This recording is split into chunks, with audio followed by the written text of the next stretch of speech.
Well, welcome to the latest edition of Ed Talks, the property podcast. And what I try to do in this series is to bring along people perhaps who have good ideas for things for the future, but also to try and perhaps open the door to some people that you might have heard about but don't necessarily know much about. Or you might know something about them, but you haven't heard them talk. And I've got two people here with me today, one of whom is someone you will have probably heard of, especially if you're involved in the auction business. And what I want to do today is to talk about the alchemy that is the auction business, because a lot of us humble estate agents simply don't have a clue how on earth people at auction sell a property that exchanges on the fall of a hammer. It's magic to me how that works, and it is has to be the aim of every estate agent to be able to have a conclusive exchange of contracts at a known time. So quite how that happens has been, or quite how and why it happens, has been the domain of Mr. David Sandeman, who is the managing director of the, or is it CEO? Managing director? Old-fashioned managing director. Old-fashioned managing director, actually works for a living. Managing director of the Essential Information Group, which does exactly what it says on the tin. It provides essential information to auctioneers. So just give us, I've heard your sort of not CV, but your history a couple of times, David, just for the purposes or for the listeners, just tell us a little bit about how you came to do this. Yeah, back in the early 80s, I wasn't sure what I wanted to do, so I studied law and qualified as a barrister. Never intended to practice, but ate the dinners. It was called, but didn't practice, and got straight into property developing, buying and selling units in London. We started in Verica Road in W14, that would be. Did a lot in Pimlico, etc. Had a great 80s, and then it all came tumbling down in 88, 89. I'm sure you remember those days well, Ed. And a long time to come out of it, I seem to remember. 10 years. Yes, the bank said two things to me. Firstly, they wanted the money back. I said, no chance. And secondly, find yourself a new job. I bought and sold a lot of properties at auction. And one thing that bothered me really was you couldn't find out what happened at previous auctions. And it came to head one day when I got sent some details in 89 by an estate agent in Clapham. And I remembered seeing this property at an auction a few months earlier. Found the lot in the catalogue, phoned the auctioneer up and said, we don't really keep records. And I thought, there must be a demand for that. And what was known then as FaxWise was born, and we started off in the 1990 of faxing out auction results of London sales. And that's grown over... Yes, because for anyone under 40, you've got to remember, when you were doing this, the internet didn't exist. No internet. It might have existed in the US military, but it didn't exist for us normal punters. Yes, we had our first website in 1995, and I recall reading an article that in the Financial Times, very astute journalist, he said there are now over 30,000 websites worldwide. We were one of them. And he said, that number is set to grow. How clever was he? How funny that. So, we've been going 30 years, started off faxing out results. And since 93, we had a database. Initially, it sat on the client's computer, and only 1 in 10 property people had access to a computer in 93. And it's grown now to be the industry-leading website, which people can see what's coming up for sale, what things are sold for. And crucially, a big part of our business is providing services for auctions, broadcasting live over the internet, creating catalogues, hosting websites, and also hosting legal documents, which is coming back to your point about how is it they exchange. And they exchange contracts on the day because the buyer has satisfied himself as to the legal position of the property and the physical position, and he's happy and competent to bid, knowing that he's fully aware as to what he's buying. And on the fall of the gavel, the exchange of contracts takes place. Whereas in the estate agency, it's way after the memorandum of sale has been signed that people start thinking about, well, I suppose I better start sending out some legal documents to the buyer, and hence the delay. Auctioneers get it all up front, can do a deal in 2 weeks. Estate agents or the vendors, private buyers, aren't even considering the pack until after they got an offer. Sure. I mean, I think it's fair to say that a lot more people at auction tend to buy with cash. So that element is probably easier. I mean, the other person sitting opposite me here is a gentleman called Tim Main. Tim is a RICS qualified estate agent. There are a few of us about, listeners. And we'll come on to Tim or why Tim is here. But the interesting thing about Tim and David is that David obviously has a history of enabling auctioneers to do deals quickly. And what Tim not spotted necessarily, but is harnessing, is the ability to produce these reports up front and to enable estate agents to use the technology that the Essential Information Group have built over a very long period. I mean, tell me, the number of downloads of documentation is in the tens of millions, isn't it? Yes, yes, incredible. Since we started hosting legal documents for auctioneers, we've hosted over documents for over 200,000 lots. We've had over 800,000 people register to access the service, and we've had over 20 million documents downloaded. I mean, that's a phenomenal number, obviously. And Tim's history is, I think I'm right in saying, Tim, you worked for Savills at some point as well as for yourself, and back in the 90s. Okay, yes. I mean, Savills has been around for quite a long time. So, yes, and Tim and David have been working together on presenting what I suppose could be loosely described as a sort of a modern version of HIPS. I think most of us agents remember HIPS. And actually, unfortunately, at the time, we had a very negative view of HIPS. Although I was talking to someone the other day who produced energy performance certificates in the very early days of HIPS and when they came out, and I had no idea how much money people were making out of producing energy, or how much they do make out of producing energy performance certificates. Doesn't cost a lot of money, and this guy described it as a real cash cow, and he was gutted when HIPS came to an end because they suddenly, at that stage, they weren't mandatory. Now, of course, they are mandatory, and they have become very cheap. But the frustration amongst people who are looking to buy a property but have no idea what to do is no idea how to look into it in a more detailed way, is, of course, that estate agents want you to pick up the telephone. They want someone to get on the phone because most estate agents these days can then sell them a mortgage, sell them insurance, sell them various other products, and obviously try and find out whether they've got something to sell, whether they're in a rental, can they take that? There's all sorts of reasons why people want an agent want a buyer to pick up the phone, which is why if you go on most of the portals these days and you look on a listing, it's unbelievable. It will often just say leasehold and a price with the number of bedrooms. It's incredibly frustrating given that there's so much information in the public domain. So if we just go back a little bit to the start of the Essential Information Group, how did you decide what was going to go in the packs? I mean, obviously, I presume you can't have everything in the pack, or can you have everything in the pack? That's really down to the auctioneer trying to get as much as possible in the pack.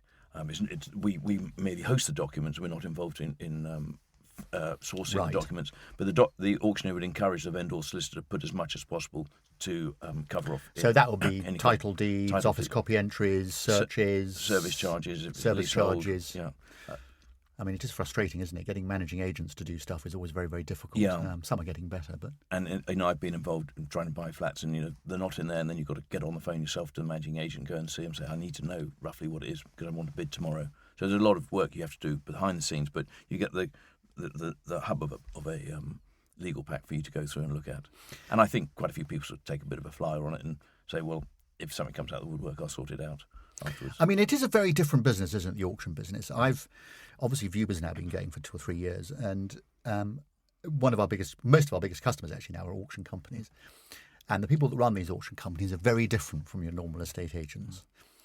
How would you, I mean, if I asked you to characterise the difference between an auctioneer and an estate agent, how would you characterise that? They're there to sell property. Politely. Oh, yes. Well, the auctioneer is there to get a whole bunch of properties together and get shot of them within 2 weeks of seeing them, basically, whereas an estate agent would be more sort of genteel. The profile of the vendor is very different. Certainly in room sales where the exchange happens on the day, virtually all of the vendors will never have lived in their property. They're basically trade sales, and most of the buyers have no intention of living there. Again, they're sort of trade purchasers or people may be looking to buy a property. So they're going to take a view. It's a completely opposite profile of vendor and purchaser. Estate agent is a homeowner selling his property and somebody wanting to live the dream in that house. Yeah, no, I think that very nicely. You used the word genteel. I couldn't possibly make any comment about the way auctioneers are, but certainly my experience is that they're much, much tougher. Yeah. And do you have a view on the genesis and development of the online auction? I mean, obviously there have been two sides, just so the listeners understand. There are two. There's one which is the online version of the room auctions, which mean that when the auction finishes, it's sold as happens when the gavel comes down in a room. But the other side of these, what are known as modern method of auction, which it appears to be there to give estate agents another string to their bow, and is very different. Do you want to just explain for us what the difference is? Actually, that's interesting. On the way up on the train, I want to write a bit of a paper on this, and I've started listing what the differences are, and up to 20 and not finished yet. So we could have a podcast all on that. Between the MMA and the standard, right? Indeed. But very basically, with a conditional sale, what happens is the property is presented online, and firstly, the auctioneer actually doesn't necessarily expect to sell it first time round. So it's a bit of a sort of price conditioning exercise. Look, you want 100,000, we'll try it. If it doesn't work, we'll have a chat about the price. And because there's no cost to list, you're not having to hire a room, produce a big catalogue, and the vendor can say when he wants to list it and when he wants the hammer to fall. It's very simple to do. With the conditional sale, on the fall of the gavel, what you actually have purchased is an option to buy that property at the hammer price within exchange contracts within 4 weeks and complete 4 weeks after, or certainly complete within 56 days. And so it gives you a chance to get your mortgage in place. The legal documents will be there before you bid, so you might want to get a view from a lawyer on that. Certainly the basic legal pack will be there. There are a few get-out clauses if it turns out that there is something which wasn't disclosed and should have been, as would be the normal case. But it's allowing vendors who live in the property to sell their own home to get an accelerated sale program where somebody's put some skin in the game, £4,000, £5,000, they're serious about buying it. Well, that just you almost glossed over that, but of course the 4,000, 5,000, 6,000 is the controversial bit because that's the bit that a buyer has to put down as a semi-non-refundable holding deposit, which can be paid back if some of these loopholes or these non-disclosures that you describe come to light. Which is still a major problem. I mean, that for me is the difficulty with it. Yes, and that fee goes to the estate agent and the auction body, and is generally split. It depends. And the seller would pay no fee under those circumstances. Seller pays no fee. Now, the industry is going to great lengths to make sure that the seller is well aware that the purchaser will take into account he's got to pay several £1,000s to the agent, so that will affect the sale price. And I was with an auctioneer yesterday. He said, we have recorded calls to say, now, you're putting it on for, say, reserve 100,000. The vendor's going to be paying £5,000 as a fee for this. It means the buyer will be. Yeah. And that you as a seller may find that you'll get less money if it be through private treaty. Are you sure you're happy with that and want to go ahead? So they are absolutely 100% open and upfront with the vendor about it. But what it's doing is it's properties which have been on the market for ages are shifting. And if it doesn't sell first time round, they go again. So it doesn't sell. They have a chat with the agent. Say, market spoken. Nobody bid anywhere near what you're looking for. Maybe we bring the reserve down. And we see properties maybe cycle 3, 4, 5, 6 times before they get to a level where there's some interest from some buyers. And I presume you have some data on that. I'm assuming some of these MMA auctioneers use your platform or use the EIG software. Indeed. And it's no coincidence that companies like I Am Sold have gone from 0 to 60 very quickly with this. So it's clearly popular. And it does, as I say, give estate agents another string to their bow. If they're struggling with an instruction, they've got 4 weeks maybe left of their instruction period. They don't know what to do about it. They can say, well, how about this? And vendors do like it because, of course, they're not having to pay admittedly, if the difference is between the 1-2% that they're paying the estate agent and the 5% they may lose that the buyer is paying. I suppose my reticence is around the fact of what constitutes a non-refundable holding deposit. My experience of those is somewhat negative from the old. This is not a deposit. The money does not go towards a purchase price, though. It's a fee. It's a buyer's premium. Absolutely, it's a buyer's premium. But my concern has always been under what circumstances might that be? If they suddenly discover that it's on a water table that's rising, is that what reason could be given? So that's always the difficult bit. All I know is that from seeing the stats which come in, because we get told when it's sold conditionally, and then we get told when the exchange has taken place, that the fall through rate is the percent which go through to a sale is in the high 90s. 96, 97%. Wow, well, that's extraordinary, isn't it? Because the standard, obviously, out there in the market is significantly lower than that. And that's because the purchaser's got some skin in the game. Yeah, no, absolutely. No, I can see that. I can absolutely see that. It's just interesting how it's developing. How do you see the market in, say, 10 years' time? Do you think, well, maybe 10 years is too long, actually. It's moving so fast. Maybe 5 years' time. Do you think the split will be different between online unconditional, online conditional, and room unconditional? The market the buyers and the vendors will decide how long they want to stay in the rooms for. The rooms are busy. I've been to a couple recently. They've been very, very busy. I think they offer different advantages online is you choose the sale date. You don't have to bundle a load of lots together. We've got quite a few auctioneers just selling lots on an individual basis. To be able to say to the vendor, what date and time would you like this to exchange contracts? Subject Has to its benefits, doesn't it? Yeah. That's just saying, we've got these 7 dates this year and next year, you choose one of those 7 days. Yeah. And the fact that if it doesn't sell, that afternoon it can be relisted at a lower guide and reserve. Sure, which makes a lot of sense. I can't help feeling that it's rather like what's happening in the sales market and the lettings market. The lettings market has changed quite fast over the last 5 years because the age of people who are doing the renting mostly, i.e. millennials, are used to doing things in a different way. So the rental market has changed. A lot of it's being done online. A lot of it uses apps, or the referencing and the transfers of money and deposits. There are lots of different and very modern ways of doing it. In the sales market, that's happening considerably slower because the average first-time buyer age is getting into the millennial bracket now. In fact, it's well into the millennial bracket, but the majority of deals that go on are still people who are used to the older system. I think with auctions, it's likely to be the same thing as the demographic gets younger. Perhaps people will move more to the online, but certainly it appears that MMA and the standard auctions are here to stay. Absolutely, that's for sure. And the market will decide when the transition happens. Absolutely, if it does happen. Okay, so if we move into partly the reason why Tim is sitting here, obviously what's happened of late is that regulation looks like it's hoving into view. You've had Lord Richard Best has been chairing the Commons Committee on trying to see how estate agents should be regulated. And of course, we had back in the 90s, we had HIPs. Just remind me of your experience of HIPs, Tim, from back then.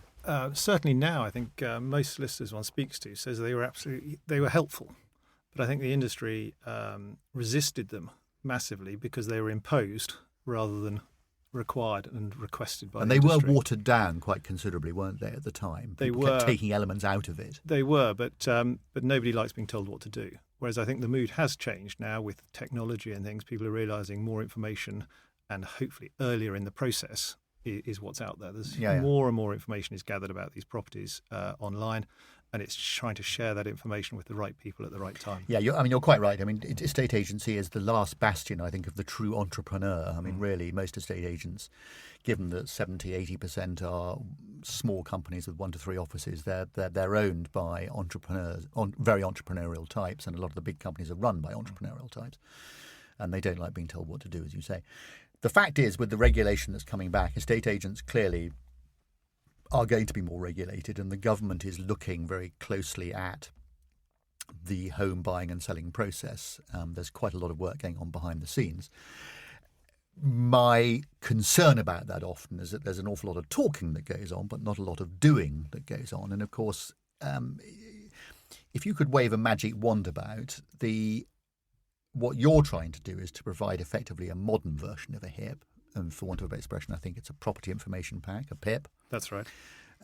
And obviously the ideal would be presumably to have some kind of a pack that the estate agent and the buyer would get ready so that the seller would get ready so that when a buyer comes along, they have everything ready to go and they can just, subject to their financing, they can just go, bang, let's buy it. That's absolutely right. The exchange period, so from agreeing a deal to an exchange of contracts being the legally binding part, has changed over the last 15 or 20 years from 28-day average to about 92 days average. And that is too long. And I think it's borne out by a frustration now. And that's why the industry realises there's got to be a change. So what we've tried to do is, like the auction industry, they get the information up front. We've now provided a platform where all agents can list their information that they do gather. We're great believers in any information is better than none. And therefore, it's not something that has to be complete. The pack doesn't have to be complete, but the buyers can see this information before they offer on a property. And hopefully that's going to start speeding things up, and they're more bought into it. Like David was saying, there's still no skin in the game. They haven't had to pay a check, but they are informed with more information about the property they're looking at. Even if it's just the property information packs, the property information forms and that sort of information, they know what they're looking at. They know what they're buying. Because currently, they don't know what they're buying until after they've actually had the offer agreed and they start receiving information from the seller's And solicitor. the reason I think this is a good idea, and the reason you're both sitting here, is that I think, of course, what you've done is take advantage of David's work over a very long period in providing a simple data room. Now, obviously, providing a data room isn't rocket science, but it's the experience and the phenomenal number of documents that have been uploaded that clearly show that this works. What estate agents tend to have a problem with, obviously, is paying anything up front. So how do you get around that? Will this be a success-based type thing? Will it be a pay-up-front thing? How do you envisage it working? We've built the financial model on success only. So we believe that the statistics are quite well published on how many exchange once they're agreed and that sort of thing. So we're offering a package to the estate agents that they only pay on success. Okay. Well, we won't talk about figures here because people will give the website details out at the end, but I would have thought a lot of estate agents would be interested in going out and at least seeing what this is all about. And I think that the end result is what everybody wants. And I mean, frankly, I think you're being quite generous at 92 days. My experience is it's considerably longer than 92 days.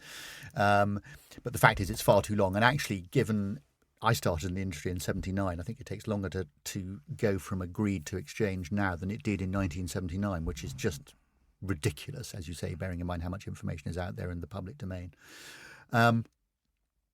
So, I mean, having a data room, how would you envisage this being seen? If this was magic one time, would you have this on every listing on Rightmove and Zoopla and every estate agent? How would it be visible? We think that the easiest way for it to be visible is on the estate agent's details. There is a link where you get the EPC and other information at the moment. There is a link to the PIP, the Property Information Pack, so that the buyers click on that and they can go and see the further information about that house. So it's all through the estate agent. We're very keen to empower the agent in the days when everyone's trying to take things away from them. We believe we're trying to empower them so the information is only allowed through them. Yes. What you can't see, listeners, is that David is pretending he's a schoolboy and he's got his hand in the air. So please, go ahead, David. Yeah, and what's really important is that when before you can see the pack, you have to register. We'll verify your email address, and so that the agent will know the identity of the person looking at the property and also whether they've looked at any other properties they might be selling. So you can build up a buyer profile or viewer profile. And I presume you can tell every time they've been into the data room, so you can see how often they're looking and how interested they are. And indeed, when you upload the next document, so as the documents come and you upload them, anybody who's registered will be notified by email there is another document and what it is. Yeah, I mean, to me it's a no-brainer. I feel slightly embarrassed, actually, because when the original HIPs came out, I was very strongly campaigning against them. And, of course, one of the issues that led to their downfall, apart from the negativity from people like me, I'm embarrassed to say, was the withdrawal of the home condition report. And the home condition report does not form a part of what the auctioneers do. I think most people understand at auction they're buying something which may or may not have issues. They'll go and have a look at it, they'll check it out. But without wishing to denigrate the auction industry, the chances are it'll sell at probably 80-odd% of value. That's the sort of objective for if people are selling at auction. They recognise they're going to have to sell a little bit cheaper. Sometimes I think that's changing, especially with the modern method of auction and the online. Obviously, I'm assuming that when you start, it'll be a simple data room set up and people can then have that available as a template. Going forward, how do we think the home condition report how can the impartiality of the home condition report be got around? Because it's clearly a problem for some people and they think, well, I didn't pay that surveyor for this. Can you transfer the professional indemnity cover to the person that's paying a small amount for it? Certainly some of the surveying practices that we're talking to at the moment is if a vendor wanted to, they could instruct a home condition report, possibly not even pay for it, and then the buyer pays for it as part of the pack later on. So then the liability would pass over to the buyer. So the contractual relationship would be between the surveyors and the buyer, because when they sold, which is fine because so long as they've paid something, then they then have the surveyor then has a PI liability because they've paid some money for it. So. Correct. Do you see that home condition report as being a vital part of the future? It certainly seems to be a major discussion point at the moment that people want to see what's in the house and what they're actually buying. So I think it will. I think it will certainly build Well, I think the figures at the moment are as low as 15 or 16% of people go beyond valuation survey. In other words, have some sort of home condition report or home buyers report or home buyers plus, or let alone a structural survey. I think that's staggering, really. It never ceases to amaze me how low that figure is. But I think the actual survey, people might not change. What we're providing, though, is if a seller wants to get one done, however impartial, they can show it. So that's what we're trying to do, is any information they gather, they can show it to potential buyers. And I think the statistics will soon show whether that's an advantage or not. Certainly, last month I was selling my own house. I took the view that getting the searches up front was going to be an advantage because I had a short window to try and sell. And so I paid to have the searches done. And I don't regret that at all. The buyer was very happy to buy them when we had agreed a sale. And so it cost me absolutely nothing. But it just shows, I think that's the way that the mentality is. Well, I think it shows willing, and actually the good agents these days are the ones that when they go and take on, and actually even when they go along for the valuation stage, the pitching stage, they will say, by the way, if you instruct us, we'd like to get all the documentation together as quickly as possible. Certainly I used to do that, and I always used to do that. And you can get an awful lot of documentation. And these days, I mean, one of the reasons that the auction system works so well is that, as I said, there aren't often a lot of borrowings. Mm-hmm. The issue with the buying and selling process for standard private treaty deals is that there will more often than not be some sort of a lending. There'll be some sort of mortgage on the property, and getting the details or the title deeds from the mortgagors is often a complete pain in the backside. It really is. But registered title nowadays, everything's quicker. The mortgage companies are looking at doing offers on a property before they've even, they can do valuations from desktops and things now to give an indication. And so this information is all going to be available up front when the buyers start looking at a property. They might only have just seen it on Rightmove. They can still find out.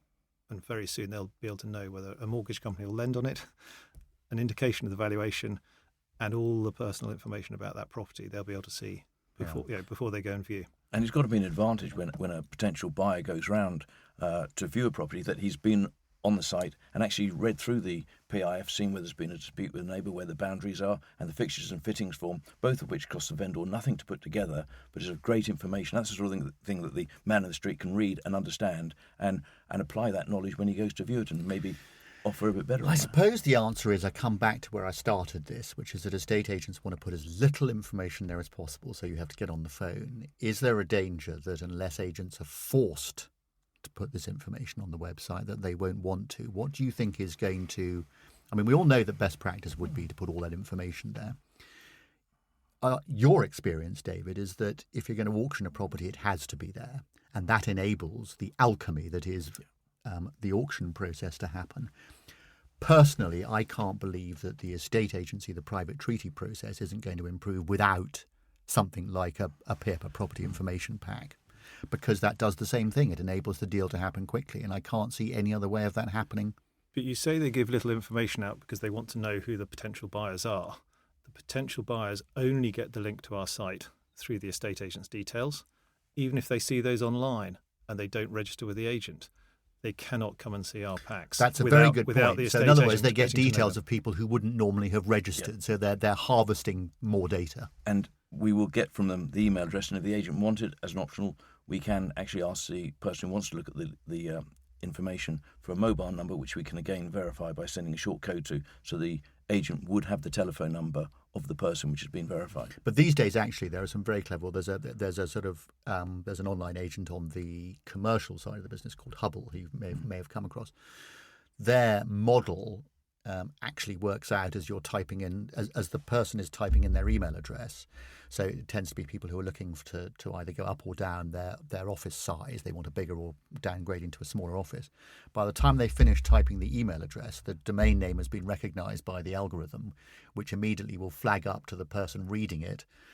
This is a company that's growing. It's failing, whatever it is. So they will have all that information. It's amazing how much you can find out these days just from a domain name and a mobile phone number. Slightly terrifying, and one of the main reasons that I'm not on Facebook. Nor am I. He says like a complete Luddite. Well, look, gentlemen, I'm really impressed with what you're trying to do. I mean, if anybody wants to find out any more, is there a website where they can at least go and register some interest to talk to you? Our website address is www.pipreport.co.uk, and inquiries at that as an email address comes to us, and we can respond straight away. But any estate agent interested can be in touch and can register with us and set up in minutes. Well, I think it's a really, to me, it's a question of trying to jump before one's pushed with this. We're aware that there are other companies that are trying to do this. There was the Countrywide thing in the press earlier on this week. Lots of people will be looking at it. To me, the main thing, and I'm very grateful to you, David, for coming in, is obviously the fact that you've got this enormous history, very long history of providing this sort of data for the auction rooms. I mean, I'm delighted to have got you in. It is before lunch, listeners, so David is in perfect mental health to do this. The only experience, well, one of the few times I've met David was at the Negotiator Awards a couple of years ago when he was a judge, but he'd forgotten what he was. Not only was he a judge, but he was also a presenter of an award. They hadn't told me I was going to have an award out. He says excuses are coming in already. And he was, how can I put this, getting quite refreshed at the back of the room when someone turned up and said, by the way, you do realise you're presenting next on stage. And it was, if anybody's got, I think it was 2018. Yes. It was 2017 yes. awards. If anyone goes back to the Negotiator website and sees a picture of David presenting his award, you'll see that he looks like he's actually won the award rather than he's presenting it, which is very funny. Just to be clear here, and Sheila told me she put, the email hadn't come out to me. and when this lady wearing all black came up and said, "Is there a Mr. David Sandeman on the episode?" I said, "What's happened?" Because I always tell my wife who I am in case there's an emergency. I thought, "What's happened to the kids?" And she said, You're giving out. And I said, "You're jesting, aren't you?" Anyway, I can see why you've gone so far in the auction world. Tim, thank you very much for coming along as well and explaining a little bit about what this is all about. But I would hope people will go along and have a look at the website and actually engage with this, because I think the more people that have input in it, the better it's going to be.